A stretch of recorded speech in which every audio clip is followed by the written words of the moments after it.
നമസ്കാരം. ആയുർജീവനത്തിലേക്ക് സ്വാഗതം. ഭക്ഷണമായും ഔഷധമായും നാം ഉപയോഗിക്കുന്ന നെയ്യുടെ ഗുണങ്ങൾ എന്തൊക്കെയാണെന്ന് നോക്കാം.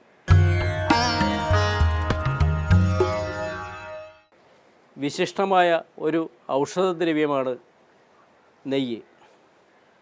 പശുവിൻ്റെ നെയ്യാണ് ആയുർവേദത്തിൽ കൂടുതൽ ശ്രേഷ്ഠമായി കരുതുന്നത്. ശരീരത്തിൻ്റെയും ബുദ്ധിയുടെയും പ്രവർത്തനങ്ങൾ ഊർജ്ജസ്വലമാക്കാൻ നെയ്യ് ഉപകരിക്കുന്നു. ഓർമ്മശക്തി, ബുദ്ധിശക്തി, ധാരണാശക്തി എന്നിവ പ്രദാനം ചെയ്യുന്നു. ശരീരത്തിൻ്റെ ഉന്മേഷം വർദ്ധിപ്പിക്കുന്നു, ദഹനശക്തി മെച്ചപ്പെടുത്തുന്നു, ഓജസ്സും ബലവും വർദ്ധിപ്പിക്കുന്നു. കുട്ടികളിലും കൗമാരപ്രായക്കാരിലും നെയ്യുടെ ഉപയോഗം വളരെ നല്ലതാണ്.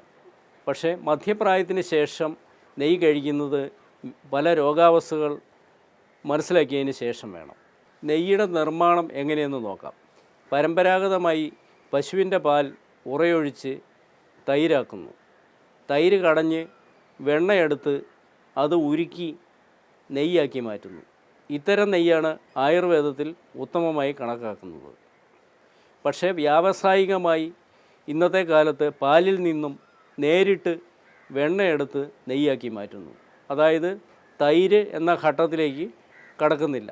ആയുർവേദത്തിൻ്റെ ഗുണകർമ്മങ്ങളനുസരിച്ച് ഇത് പൂർണ്ണമായും ശരിയല്ല.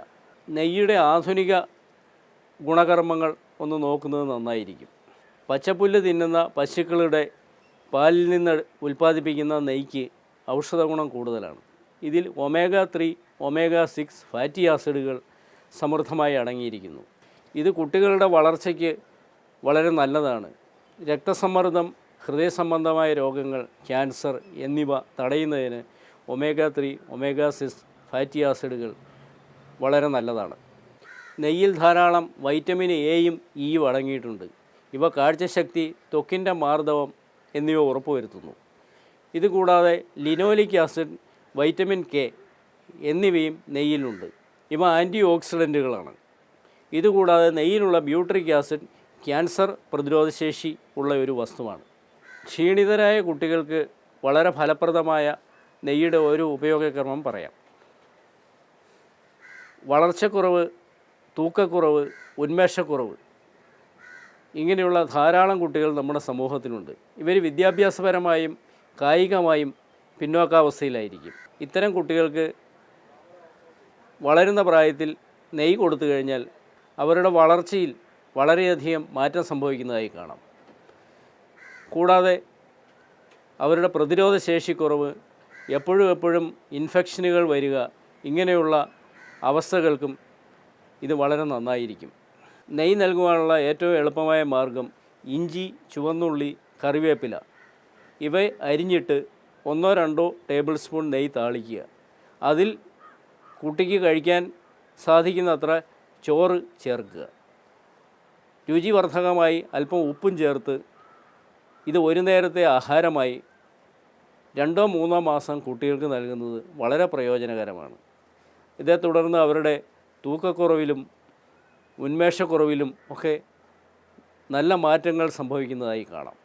ഇതിനു പുറമെ കഞ്ഞി, ചപ്പാത്തി, ചോറ് ഇങ്ങനെയുള്ള ആഹാരങ്ങളിലും നെയ്യ് ചേർത്ത് കൊടുക്കാവുന്നതാണ്. പ്യുവർ വെജിറ്റേറിയൻസിന് വൈറ്റമിൻ B12 പോരായ്മകൾ പലപ്പോഴും കണ്ടുവരാറുണ്ട്. ഈ സാഹചര്യത്തിലും അവരെ സംബന്ധിച്ച് ഏറ്റവും ഉപയോഗപ്രദമായ ഒരു വസ്തു പാൽ വിഭവങ്ങളിൽപ്പെട്ട നെയ്യാണ്. വൈറ്റമിൻ B12 അഭാവം കൊണ്ട് ഗുരുതരമായ പല രോഗങ്ങളും ഉണ്ടാകാം. പ്രത്യേകിച്ചും തലച്ചോറിൻ്റെയും സ്പൈനൽ കോഡിൻ്റെയും ആവരണമായ മൈലിൻ ഷീത്തിന് വരുന്ന അപാകതകൾ. നെയ്യുടെ കാര്യത്തിൽ വിചിത്രമായ ഒരു വിശ്വാസം നമ്മുടെ ഇടയിലുണ്ട്. നെയ്യ് കൊളസ്ട്രോൾ വർദ്ധിപ്പിക്കും. അനാവശ്യമായ കൊളസ്ട്രോൾ ഭീതിയിൽ നിന്നാണ് നെയ്യുടെ ഉപയോഗം നമ്മുടെ സമൂഹത്തിൽ വളരെ കുറഞ്ഞത്.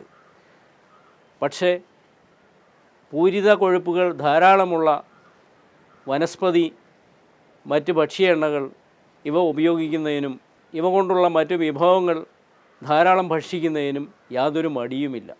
ഈ സാഹചര്യത്തിൽ ഉത്തമമായ ഒരു ഭക്ഷ്യരീതിയിലേക്ക് തിരിച്ചു വരേണ്ടത് ആരോഗ്യത്തിന് വളരെ ആവശ്യമാണ്. നെയ്യുടെ യുക്തിസഹമായ ഉപയോഗം പലവിധ അസുഖങ്ങളിൽ നിന്നും നമുക്ക് രക്ഷ നൽകും. ഇനി മറ്റൊരു വിഷയവുമായി ആയുർജീവനത്തിൽ വീണ്ടും കാണാം. നന്ദി.